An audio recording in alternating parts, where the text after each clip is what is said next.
որովհետև շատ վաղ որ ասում ենք տեղի ունեցել, որտեղ անցնող տասնամյակներին որևէ մեկը չէր պատկերացնի,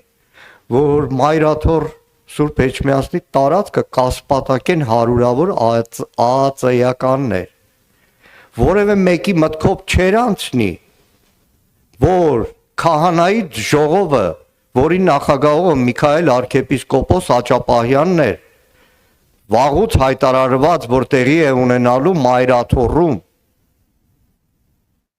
եւ հենց այդ օրը հարյուրավոր քահանաների մասնակցությամբ ժողովին կարող է ԱԱԾ-ականները գան Միքայել arczepiskoposին բերման ենթարկելու համար, որևէ մեկի մտքով չի անցել, որ անցնող տասնամյակներին կարող է հարյուրավոր ոստիկանների, բարձրաստիճան ոստիկանների, երեկ էլ ներքին գործերի նախարարին անունով եմ ասում, ԱԱԾ-ականների ուղեկցությամբ եպիսկոպոսների տեղաշարժ կարող է լինել, որևէ մեկի մտքով չէր անցնի,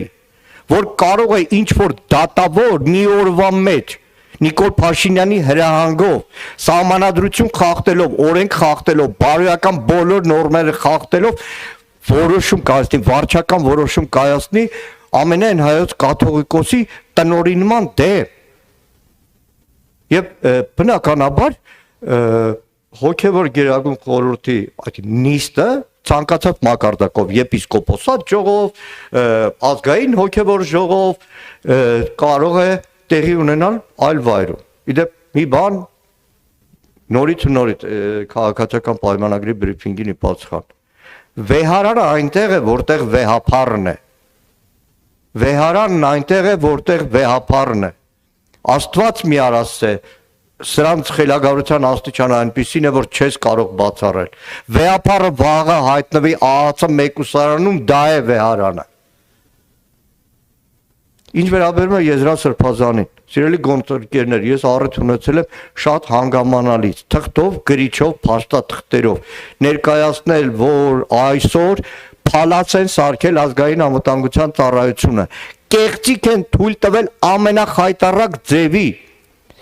կեղծ փաստաթուղթ են հրապարակել Civic-ում հրապարակել, ԱԱԾ-ին հարցում եմ անում, ասում ԱԱԾ, այն նամակը, որ Civic-ում ուղարկել ես, մի օրինակ տուր ինձ,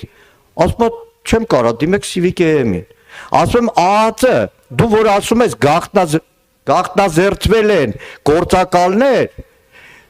դու հրապարակում ես իբր մեկը, մնացած գաղտնազերծված գործակալների այդ բլանքները տրամադրի ինձ, տակը գրում եմ, ես տիրապետում եմ գաղտնիության թույլտվությանը,